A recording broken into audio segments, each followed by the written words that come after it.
OLE, the utopian world of online education. Hello dear students, welcome to OLE. So today we are going to discuss our board topic class 10's first topic, and that is force. So you have already some idea about force. आपने पढ़ा होगा ना 9th में थोड़ा बहुत force के बारे में क्या होता है, या आपको बाकी मीडियम्स के थ्रू थोड़ा बहुत आइडिया होगा कि फोर्स क्या होता है. So force is that external cause जिसकी वजह से आप बहुत सारी चीजें कर सकते हैं. क्या क्या कर सकते हैं?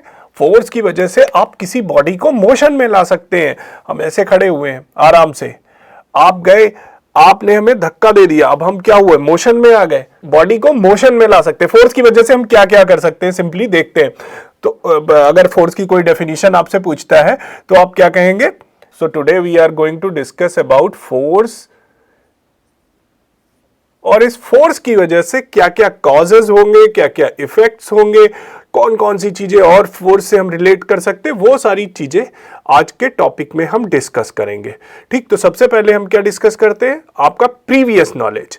उसमें आपको पता होना चाहिए कि फोर्स की डेफिनेशन क्या है और इससे क्या क्या चीजें कर सकते हैं, इसके इफेक्ट्स क्या होते हैं. So what is the definition of force? Force is that external cause due to which you can change the size of any body, you can change the shape of any body, you can make the body in motion, you can make the body in rest, you can accelerate the body, you can change its size, you can change its shape. So these are the effects you can do with the help of force. For your knowledge, I'm just writing here what you can do by applying some force on any object. If you are applying force on any object, what will be the result? You will deshape the body. You will deshape the body. You will change its size. You will make body in motion. You can control the body and make it in the position of rest. You can accelerate the body.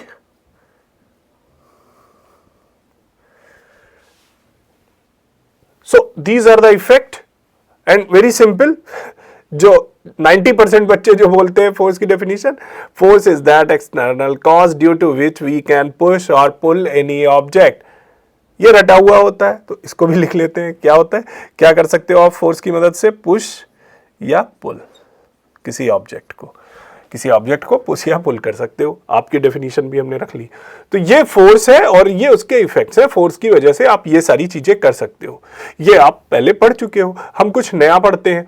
आज हम पढ़ते हैं कि अगर force हम किसी rigid body पे लगाएं तो क्या इफेक्ट होगा, और अगर फोर्स हम किसी नॉन रिजिड बॉडी पे लगाएं तो क्या इफेक्ट होगा. सो देखते. अगर मान लो आपके पास कोई रिजिड बॉडी है. अब आपको रिजिड बॉडी मालूम होनी चाहिए. क्या होती है रिजिड बॉडी? बताओ भाई, रिजिड बॉडी क्या होती है? रिजिड बॉडी वो बॉडी होती है जो हिंदी में कहें तो बहुत सॉलिड, बहुत ठोस, जिसे आप आसानी से डिशेप ना कर सकें, जिसका आसानी से आप साइज चेंज ना कर सकें. और अगर साइंस की लैंग्वेज में कहें तो rigid body is that body in which the intermolecular distance between the particles is very less or minimum, and intermolecular force is very high. Its magnitude is a very high and its intermolecular force जो होगा वो बहुत ज़्यादा होगा इनके particles के बीच में, जो भी रिजिड बॉडी होगी, और इंटरमोलिकुलर डिस्टेंस जो होगी वो मिनिमम होगी. ठीक, तो वो क्या कहलाएगा? Rigid body. अगर हम किसी रिजिड बॉडी पे फोर्स लगाएं तो क्या होगा? ठीक, तो माना हमने कि ये हमारे पास एक रिजिड बॉडी है. ठीक, कौन सी बॉडी है? रिजिड बॉडी है. और हमने इस पे फोर्स लगाया. ये हमने फोर्स लगाया इस पे. अब इसका क्या इफेक्ट होगा? तो ये बॉडी जो है अब दो तरह के मोशन करेगी. कैसा? एक तो ये ट्रांसलेशनल मोशन करेगी. ट्रांसलेशनल मोशन जानते हो ना? हाँ, वेरी गुड. Linear motion. तो 50% बच्चे ट्रांसलेशनल मोशन जानते क्या होता है. जो बचे 50% उनमें से 25% लीनियर मोशन जानते हैं क्या होता है, और जो बचे 25% वो जानते हैं स्ट्रेट लाइन मोशन क्या होता है.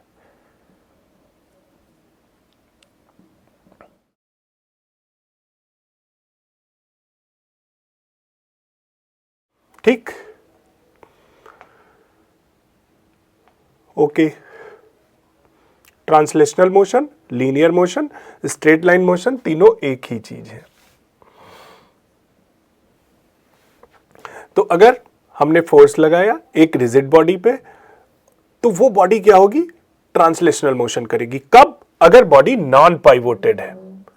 अगर बॉडी नॉन पाइवोटेड है। अगर बॉडी पाइवोटेड है तो क्या होगा, अगर बॉडी को हमने पाइवोट कर दिया है तो क्या होगा, तो बॉडी रोटेशनल मोशन करेगी।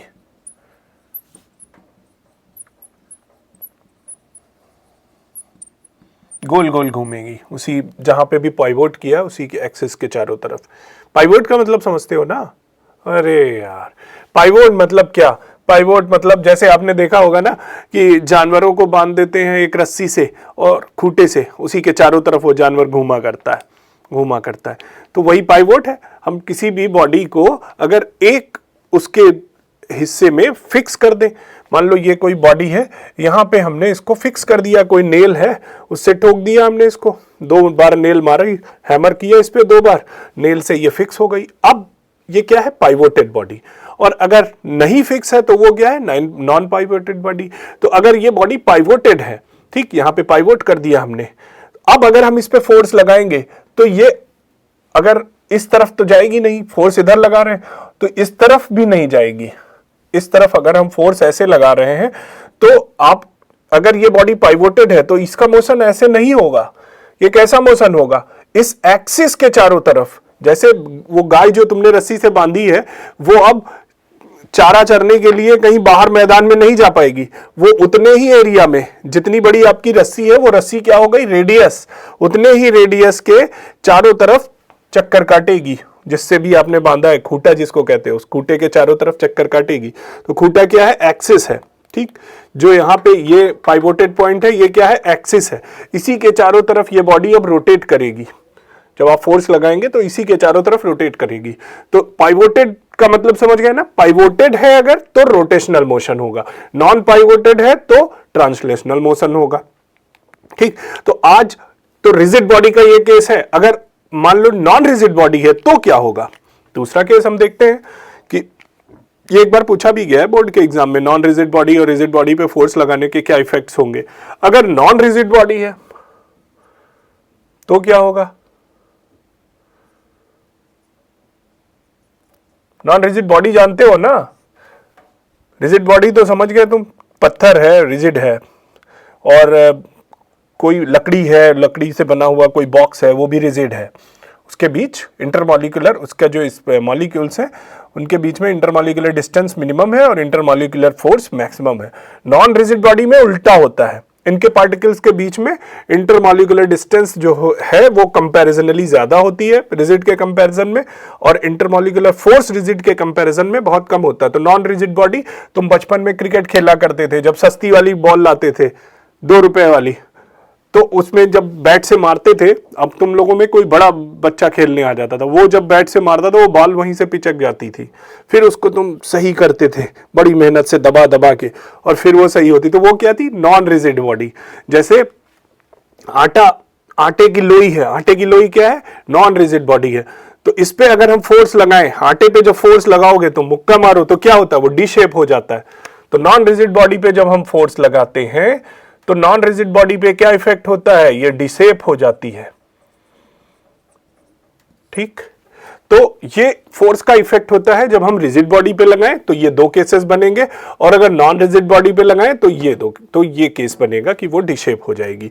तो आज के लेक्चर में हम क्या पढ़ेंगे, हमारा जो सिलेबस है वो किसके अक्रॉस होगा आज का, ये केस हम डिस्कस करेंगे कि जब हम किसी रिजिड बॉडी पे जो कि एक एंड पे पाइवोटेड है उस पे फोर्स लगाएंगे तो क्या क्या चीजें होंगी, वो सारी चीजें आज के लेक्चर में हम कवर करेंगे, ठीक।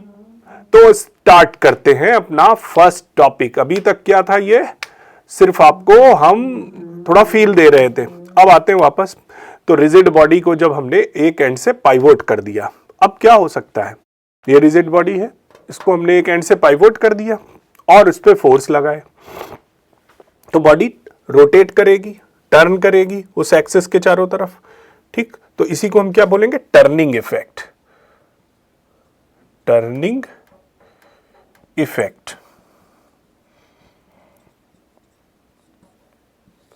क्या होता है? टर्निंग इफेक्ट, अगर कोई बॉडी है हमारे पास जिसको हमने एक एंड से पाइवोट कर दिया है, ये बॉडी है हमारे पास, ठीक, इसको हमने यहां से पाइवोट कर दिया है और एक एंड पे इसके फोर्स लगा रहे हैं, यहां से हम फोर्स लगा रहे हैं, तो बॉडी क्या होगी? टर्न होगी, इस पाइवोटेड पॉइंट के अक्रॉस टर्न करेगी, है ना। वो कितना टर्न करेगी, ये किस बात पे डिपेंड करेगा कि कितना टर्न करेगी? ये इस फोर्स पे नहीं डिपेंड करेगा, और भी किसी चीज पे डिपेंड करेगा। फोर्स मान लो हमने यहां पे लगा दिया, यहां पे लगा दिया, अब कितना ये टर्न करेगी? क्या टर्न करेगी? नहीं करेगी टर्न। दरवाजा है, दरवाजे को कैसे खोलते हो? यूं खोलते हो। अगर हम दरवाजा, ये मान लो दरवाजा है और ये तुमने फोर्स लगाया तो दरवाजा यूं खुल गया, ठीक। अगर तुम फोर्स यहां पे लगाओ तो दरवाजा क्या खुलेगा? नहीं खुलेगा। यहां पे फोर्स लगा रहे हो इस पॉइंट पे, तो यानी फोर्स, जो एप्लीकेशन ऑफ फोर्स है वो कहां पे लगा रहे हैं, ये भी इस बात पे भी डिपेंड करेगा हमारा टर्न कितना होगा, उस बॉडी में टर्निंग इफेक्ट कितना होगा, वो बॉडी कितना टर्न करेगी। वो केवल फोर्स पे डिपेंड नहीं कर रहा है, वो किसी और फैक्टर पे भी डिपेंड कर रहा है। वो फैक्टर जिसपे ये डिपेंड कर रहा है कि फोर्स लगाने पे ये बॉडी कितना टर्न करेगी, उस फैक्टर को हम कहते हैं टॉर्क या मोमेंट ऑफ फोर्स। तो देखते हैं टॉर्क क्या होता है या मोमेंट ऑफ फोर्स क्या होता है। टॉर्क बड़ा इंपॉर्टेंट है। टॉर्क या जिसको हम कहते हैं मोमेंट ऑफ फोर्स, टॉर्क, या इसको क्या बोलते हैं? Moment of force. फोर्स की वजह से कितना मोमेंट कर रहा है कोई ऑब्जेक्ट या कोई बॉडी, टॉर्क और मोमेंट ऑफ फोर्स। तो सबसे पहले तो टॉर्क की डेफिनेशन देख लेते हैं क्या होती है। टॉर्क की डेफिनेशन क्या होती है? Torque is that measure of force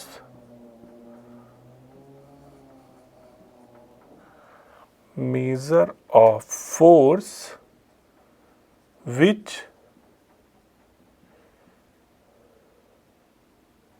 या हम कह सकते हैं torque is that force which measure of force which gives us idea that how much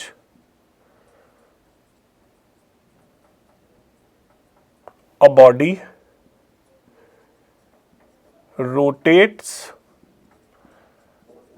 about its axis. So torque is that measure of force, या torque is force which measures that how much a body rotates about its axis। किसी axis के along कोई body कितना rotate हो रही है। ये axis है, इसके चारों तरफ बॉडी कितना रोटेट हो रही है। यहां से आप फोर्स लगा रहे हो तो यहां तक गई, यहां पे ये ऐसे है, बॉडी है ये, और यहां पे हमने उसको फिक्स कर दिया है। इस बॉडी को हमने यहां पे फिक्स कर दिया और यहां से आप फोर्स लगा रहे हो, ठीक। तो torque is that measure of force which gives us an idea that how much a body rotates about its axis। हम टॉर्क से ये मेजर करते हैं, ठीक है। टॉर्क की एसआई यूनिट क्या होती है? तो टॉर्क का पहले फार्मूला पता होना चाहिए। टॉर्क का फार्मूला क्या होता है? टॉर्क का सिंबल क्या होता है? टाउ। टाउ से हम टॉर्क को रिप्रेजेंट करते हैं, ठीक। और इसका फार्मूला क्या होता है? Tau is equal to force into perpendicular distance. Perpendicular distance, ठीक। तो इसका एसआई यूनिट क्या होगा बताओ? फोर्स का एसआई यूनिट क्या होता है? एसआई यूनिट देखते हैं क्या होगी इसकी। फोर्स की एसआई यूनिट क्या होती है? न्यूटन। परपेंडिकुलर डिस्टेंस, डिस्टेंस ही है, परपेंडिकुलर डिस्टेंस डिस्टेंस ही है, तो डिस्टेंस की एसआई यूनिट क्या होती है? मीटर। तो न्यूटन मीटर, ठीक। एसआई यूनिट क्या होती टॉर्क की? Newton metre. सीजीएस यूनिट क्या होगी टॉर्क की? फटाफट बताओ, सीजीएस यूनिट क्या होगी? अच्छा, फोर्स की सीजीएस यूनिट क्या होती है? न्यूटन। न्यूटन जो एसआई यूनिट है फोर्स की एसआई यूनिट क्या है? न्यूटन। तो फोर्स की सीजीएस यूनिट क्या होगी? क्या होती है बताओ? भूल गए? अरे याद करो, F इज इक्वल टू क्या होता है? ma। m क्या है? मास का क्या होता है यूनिट? किलोग्राम। a क्या है? एसिलरेशन का क्या होता है ऐसा यूनिट? मीटर पर सेकेंड स्क्वायर। अगर इसको हम ग्राम और सेंटीमीटर में चेंज कर दें तो सीजीएस यूनिट हो जाएगी C for centimetre, G for gram, S for second. तो किलोग्राम को ग्राम में बदलोगे कितना हो जाएगा? 10⁻³ ग्राम। और मीटर को चेंज करोगे अगर सेंटीमीटर में तो क्या हो जाएगा? 10⁻² सेंटीमीटर। और सेकेंड तो सेकेंड ही रहेगा। तो ये कितना हो जाता है? 10⁵ डाइन। यानी एक न्यूटन में 10⁵ डाइन होते हैं। तो फोर्स की एसआई यूनिट क्या होती है? Dyne, 10⁵ dyne. यहां पे अगर हमें मोमेंट ऑफ फोर्स की अगर हमें एसआई यूनिट निकालनी है तो न्यूटन की जगह पे क्या हो जाएगा? CGS unit. न्यूटन क्या है? SI unit. उसकी जगह पे सीजीएस यूनिट क्या हो जाएगी? 10⁵ डाइन। तो हम लिख लेते हैं 10⁵ डाइन। क्या निकाल रहे हैं हम? CGS unit. ठीक, 10⁵ डाइन। और मीटर की जगह पे क्या हो जाएगा? सेंटीमीटर। यानी 10⁻² इंटू 10⁻² सेंटीमीटर। तो कितना हो गया ये? 10⁻7। और इसको क्या लिखते हैं? अरलॉन्ग, ERG। तो ये सीजीएस यूनिट हो गई टॉर्क की, है ना। टॉर्क की एसआई यूनिट क्या हो गई? Newton metre. और सीजीएस यूनिट क्या हो गई? 10⁻7 अरलॉन्ग या ERG। अच्छा जी, अच्छा ये एक मिनट, ये समझ गए परपेंडिकुलर डिस्टेंस क्या होता है? कि सिर्फ पढ़ते जा रहे हो, चीजों को समझोगे जब तक नहीं तब तक मजा नहीं आएगा। परपेंडिकुलर डिस्टेंस अगर तुम्हें नहीं पता, डिस्टेंस ठीक है पता है तुम्हें, पर परपेंडिकुलर डिस्टेंस एक नया सब्जेक्ट, नया शब्द आ गया आपके सामने, वर्ड। तो what does it means? What is perpendicular distance? चलो जिनको नहीं पता है जान लो परपेंडिकुलर डिस्टेंस क्या होती है। माना हमने कि ये हमारे पास कोई बॉडी है, डिसेब्ड है, ये पहले से अच्छा शेप नहीं है, चलो फिर भी अच्छा है। तो इस बॉडी पे हमने यहां पे नेल को हैमर कर दिया, यहां से फिक्स्ड कर दिया, पाइवोट कर दिया, फिक्स कर दिया यहां से या पाइवोट कर दिया। ठीक, अब ये पाइवोटेड बॉडी हो गई और हम यहां से फोर्स लगा रहे हैं, यहां से हम फोर्स लगा रहे हैं। तो बॉडी कैसा अप करेगी? रोटेट करेगी, रोटेटरी मोशन करेगी। और लाइन ऑफ फोर्स क्या है? यानी फोर्स को अगर हम किस दिशा में फोर्स लगा रहे हैं, लाइन ऑफ फोर्स क्या है? ये है। ठीक, इस लाइन ऑफ फोर्स पे अगर हम पाइवोटेड पॉइंट से एक परपेंडिकुलर डालें 90 डिग्री पे, तो वो क्या होगा? ये 90 डिग्री पे, 90 डिग्री ये बना रहा है। ये जो डिस्टेंस है बच्चों, ये डिस्टेंस, इस डिस्टेंस को हम क्या कहते हैं? Perpendicular distance. डिस्टेंस तो ये भी है, ये, पर ये नहीं है परपेंडिकुलर डिस्टेंस। परपेंडिकुलर डिस्टेंस कौन सी है? जो 90 डिग्री का एक परपेंडिकुलर हम लाइन ऑफ फोर्स पे डालेंगे, वो कहलाएगा परपेंडिकुलर डिस्टेंस। समझ गए ना परपेंडिकुलर डिस्टेंस? कोई कंफ्यूजन नहीं होना चाहिए। ठीक, तो टॉर्क के बारे में हमने ये जाना। अच्छा, और भी इसकी यूनिट हम होती हैं न्यूमेरिकल, जब आप सॉल्व करोगे तो कभी कभी केजीएफ मीटर में दिया होगा, कभी कभी जीएफ मीटर में दिया होगा। अगर उसे आपको चेंज करना हो न्यूटन मीटर या फिर डाइन सेंटीमीटर में, तब कैसे करोगे वो भी देख लेते हैं। तो अगर मान लो केजीएफ मीटर में दिया हुआ है, तो इसको अगर न्यूटन मीटर में चेंज करना है, टॉर्क जो है, टॉर्क अगर आपका केजीएफ मीटर में दिया हुआ है, ठीक, इसकी यूनिट, तो इसको न्यूटन मीटर में अगर चेंज करना है तो कितना हो जाएगा? 9.8 न्यूटन मीटर। ठीक, अगर सीजीएस यूनिट दी है तो क्या दिया होगा? GF centimetre. तब क्या हो जाएगी इसकी SI unit, sorry CGS unit क्या हो जाएगी? अब 980 न्यूटन की जगह पे डाइन, और इसकी जगह पे, मीटर की जगह पे सेंटीमीटर, डाइन सेंटीमीटर। तो केजीएफ मीटर को अगर हम चेंज करेंगे न्यूटन मीटर में तो कितना हो जाएगा? 9.8 न्यूटन मीटर। और जीएफ सेंटीमीटर को अगर चेंज करेंगे तो 980 डाइन सेंटीमीटर। ये और भी यूनिट्स हैं जिनमें हम अगर चेंज करना चाहें न्यूटन मीटर को या टॉर्क को तो हम चेंज कर सकते हैं। ठीक, तो टॉर्क की ऐसा यूनिट हो गई, टॉर्क क्या होता है ये हो गया। और टॉर्क के एप्लीकेशन देखें, कहां पे टॉर्क लगाते हैं। तो एक तो एप्लीकेशन हमने आपको बताया कि ये डोर है, मान लिया डोर पे हम फोर्स लगा रहे हैं, ठीक, और डोर उसकी वजह से रोटेट हो रहा है। तो अब ये भी डिपेंड करेगा कि फोर्स कितना लगा रहे हैं, कितना रोटेट होगा। ये दो चीजों पे डिपेंड करेगा कि हम कितना फोर्स लगा रहे हैं और कहां पर फोर्स लगा रहे हैं, उसका पॉइंट ऑफ एप्लीकेशन क्या है फोर्स का। अगर हम इस दरवाजे पे यहां पे फोर्स लगाएं तो ये बहुत कम रोटेट करेगा, और ठीक वहीं पे लगाएं जहां पे हिंज है तो ये बिल्कुल रोटेट नहीं करेगा। अगर हम जितना दूर जा सके यहां से फोर्स लगाएं तो ये मैक्सिमम रोटेट करेगा दरवाजा, ठीक। ये अगर दरवाजा है, ये दरवाजा है, ठीक, यहां से कब्जा लगा हुआ जिसको हिंज कहते हैं, फिक्स्ड है, पाइवोटेड है, और हम यहां पे फोर्स लगा रहे हैं इस पॉइंट पे, ठीक, फोर्स लगा रहे हैं तो ये रोटेट होगा, लेकिन बहुत थोड़ा सा रोटेट होगा। अगर हम यहां पे फोर्स लगाएं, यहां पे फोर्स लगाएं तो ये बिल्कुल रोटेट नहीं होगा।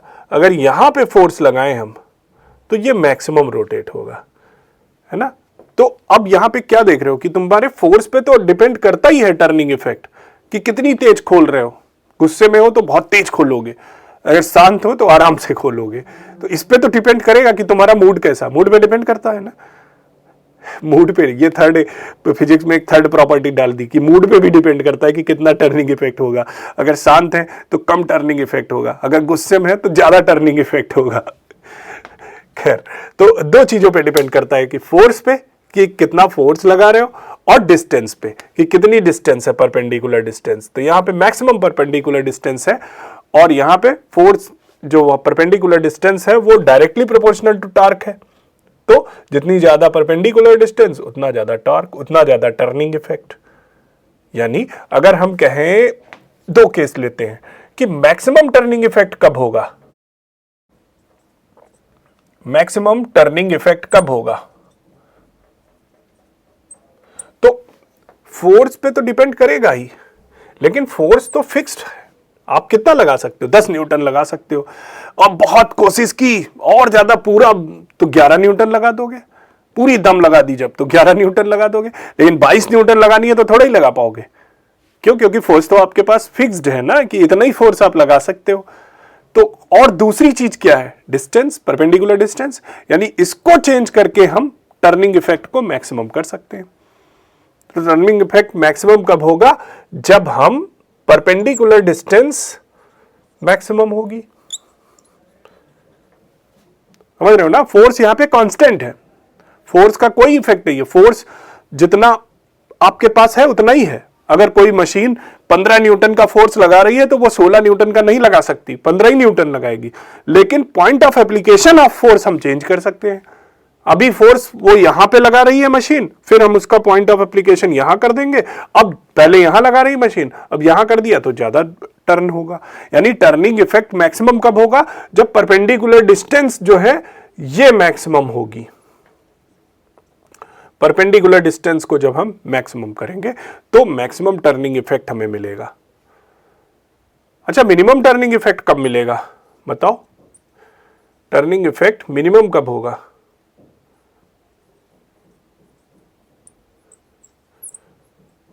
अब तुम्हें समझ में आया कि जो जैक होती है जिससे तुम्हारी गाड़ी उठ जाती, पूरी कार उठा देते हैं जब टायर पंचर होता है, तो उसका पॉइंट ऑफ एप्लीकेशन वो लंबी सी रॉड क्यों लेते हैं, ताकि मैक्सिमम डिस्टेंस परपेंडिकुलर डिस्टेंस हो सके। इसी वजह से जैसे हैंडपंप है, हैंडपंप में अगर इतना बड़ा लगा दें हम उसका डंडा जो है जिससे आप चला के पानी निकालते हो, तो क्या होगा, बहुत फोर्स लगाना पड़ेगा। अभी क्या है, इतना लंबा उसमें लगाते हैं हम डंडा जो होता है जिसको हम चलाते हैं यहां से, तो हमने क्या किया है, परपेंडिकुलर डिस्टेंस बढ़ा दी है। जहां से वो पाइवोटेड है उससे जितनी ज्यादा परपेंडिकुलर डिस्टेंस होगी उतना कम फोर्स लगाना पड़ेगा और उतना ज्यादा पानी भरोगे। और 15 बाल्टी पानी भर दिया आज, और अगर यहीं पे होता, इतना छोटा सा डंडा लगा होता, तो 4 बाल्टी के बाद आप एनर्जी खत्म, हफ गए, थक गए, है ना। तो टार्क जब आपने जाना तो आपने ये जान लिया कि परपेंडिकुलर डिस्टेंस अगर हम बढ़ा दें तो 15 बाल्टी पानी निकाल सकते हैं, वरना नहीं निकाल पाएंगे। अच्छा, तो किसी का जीवन दुष्कर करना, मुश्किल करना है किसी के लिए, तो क्या करोगे, तुम डंडे को छोटा कर दोगे। यानी और क्या कर सकते हो, मिनिमम टर्निंग इफेक्ट क्या होगा, मिनिमम टर्निंग इफेक्ट कब मिलेगा आपको, मिनिमम टर्निंग इफेक्ट तब मिलेगा जब आप या तो फोर्स मिनिमम हो, है ना, फोर्स या तो मिनिमम हो, या फिर डिस्टेंस जो परपेंडिकुलर है वो मिनिमम हो। तीसरा कुछ हो सकता है कि मिनिमम टर्निंग इफेक्ट मिले, कोई तीसरा केस भी हो सकता है। सोचो सोचो सोचो सोचो, टिक टिक टिक टिक। हाँ, एक केस और है, कब, जब हम फोर्स यहां पे लगाएं, ये जो है दरवाजे की विड्थ है और इसी पे फोर्स लगाएं, ये डोर, ठीक समझ रहे हो, ये डोर है आपका और यहां से ये फिक्स्ड है, ये हमने मान लो ये वाला मार्कर फिक्स्ड है, यहां से फिक्स्ड है। जब तुम यहां पे फोर्स लगा रहे हो इस पॉइंट पे तो कोई टर्न नहीं हो रहा है, जब तुम मैक्सिमम डिस्टेंस ले रहे हो यहां पे तो मैक्सिमम टर्न हो रहा है, ठीक। मिनिमम डिस्टेंस ले रहे हो या जीरो डिस्टेंस ले रहे हो तो कोई टर्न नहीं हो रहा है, या जीरो फोर्स लगा रहे हो, जीरो फोर्स भले ही यहां पे लगा रहे हो, जीरो फोर्स लगा रहे हो तो कोई इफेक्ट नहीं हो रहा है, turning zero, turning effect zero आ रहा है। अगर तुम यहां पे फोर्स लगा रहे हो यहां पे, तब भी टर्निंग इफेक्ट जीरो होगा, यहां पे फोर्स लगा रहे हो तब भी टर्निंग इफेक्ट जीरो होगा। तो ये मिनिमम टर्निंग इफेक्ट के 3 पॉइंट हैं। तीसरा पॉइंट क्या है, थर्ड पॉइंट, 2 पॉइंट तो ये हो गए कि पहला आपने फोर्स जीरो किया, दूसरा परपेंडिकुलर डिस्टेंस जीरो कर दी, तीसरा कि आप जो फोर्स लगा रहे हैं वो फोर्स पास हो रहा है थ्रू पाइवोटेड पॉइंट।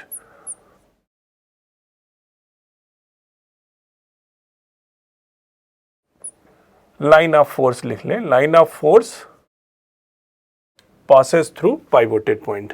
ये तीसरा केस है। इन 3 केसेस में आपका टर्निंग इफेक्ट मिनिमम या जीरो होगा, ठीक। तो ये टॉर्क है, टॉर्क के एग्जाम्पल हमने बता दिए, जैसे डोर है, जैसे हैंड पंप है, जैसे और भी बहुत सारे एग्जाम्पल आप देखोगे अपनी लाइफ में जहाँ पे स्पैनर होता है। स्पैनर में भी अगर हम किसी को ऐसे बोल्ट को खोल रहे हैं तो वो नहीं इजीली खुलेगा। अब स्पैनर में हमने क्या किया, ये इतनी डिस्टेंस दे दी, यहाँ से खोलना है तो खुल जाएगा इजीली। तो ये सारे एप्लीकेशन किसके हैं, टॉर्क के, ठीक, ताकि हम परपेंडिकुलर डिस्टेंस को बढ़ा के मिनिमम मैक्सिमम टर्निंग इफेक्ट पा सकें। टर्निंग इफेक्ट यानी किसी चीज को घुमाना, रोटेटरी मोशन कराना मैक्सिमम हो सके, कब, जब हम उसकी परपेंडिकुलर डिस्टेंस को मैक्सिमम कर दें। सो अब देखते हैं हम कपल, ये क्या होता है couple. Couple, when two equal and opposite forces applied simultaneously on a body, then this force is known as couple।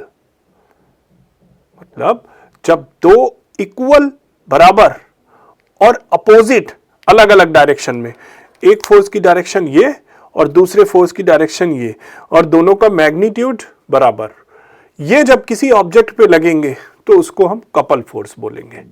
किसको, when two equal and opposite forces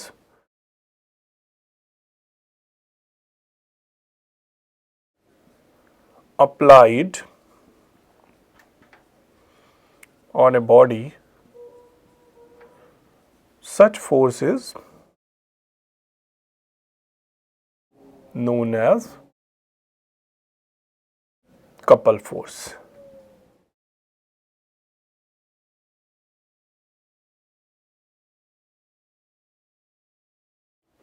आप बताओ, कभी देखा है आपने कपल फोर्स का एग्जाम्पल, कोई एप्लीकेशन देखा है? अरे रोज देखते हो, बॉटल खोलते हो, बॉटल, ये बॉटल है, ये वाली उंगलियां, ये जो फिंगर्स है आपकी, this will move in this direction, ऐसे फोर्स लगा रही हैं। और ये जो आपका थंब है, थंब कैसे फोर्स लगा रहा है, इस डायरेक्शन में। थंब की जो एप्लीकेशन ऑफ फोर्स है वो किस डायरेक्शन में, इधर, यूं यूं रोटेट करते हो, यूं। तो ये फिंगर्स किधर जा रही हैं, इस तरफ फोर्स लगा रही हैं, और ये जो थंब है ये किस तरफ फोर्स लगा रहा है, इस तरफ, और इक्वल होता है, इक्वल फोर्स होता है। जैसे जब आप कार की स्टीयरिंग चलाते हो तो जितना इस तरफ फोर्स लगा रहे हो उतना ही इस तरफ लगा रहे हो। जब ये अप होता है तो ये डाउन होता है, ये डाउन होता है तो ये अप होता है। Equal and opposite forces. और कोई एग्जांपल बताओ। वाटर टैब है, वाटर टैब को जब खोलते हो तो ये थंब इस तरफ और ये फिंगर्स इस तरफ, इक्वल एंड अपोजिट फोर्स। तो ये सारे एग्जाम्पल किसके हैं, कौन से हम बता सकते हैं। ये वाटर टैब है, इस पे जब हम ओपन करते हैं तो एक फोर्स इस तरफ लगता है, एक फोर्स इस तरफ लगता है और दोनों इक्वल अमाउंट में होते हैं, दोनों का मैग्नीट्यूड इक्वल होता है। तो टैब हो गया, वाटर टैब, आजकल टैब लिख दो तो लैपटॉप वाला टैब, वाटर टैब हो गया। और स्टीयरिंग हो गई, आपके कार की स्टीयरिंग हो गई। और बॉटल, वाटर बॉटल का आपका कैप हो गया। ये सारे किसके एग्जाम्पल हैं, कपल के। ठीक, तो ये एक कपल होता है, एक फोर्स होता है। एक बार बोर्ड में पूछा जा चुका है, what is couple. Couple is a force in which equal and opposite forces are applied on a body simultaneously. इसके एग्जाम्पल क्या है, steering, cap of water, tab, ये सारे इसके एग्जाम्पल हैं। आज का सेशन यहीं पे वाइंड अप करते हैं। नेक्स्ट सेशन में हम पढ़ेंगे कि इक्विलिब्रियम क्या होता है, कितनी तरह का होता है। Till then stay blessed, stay tuned, will meet in our next session.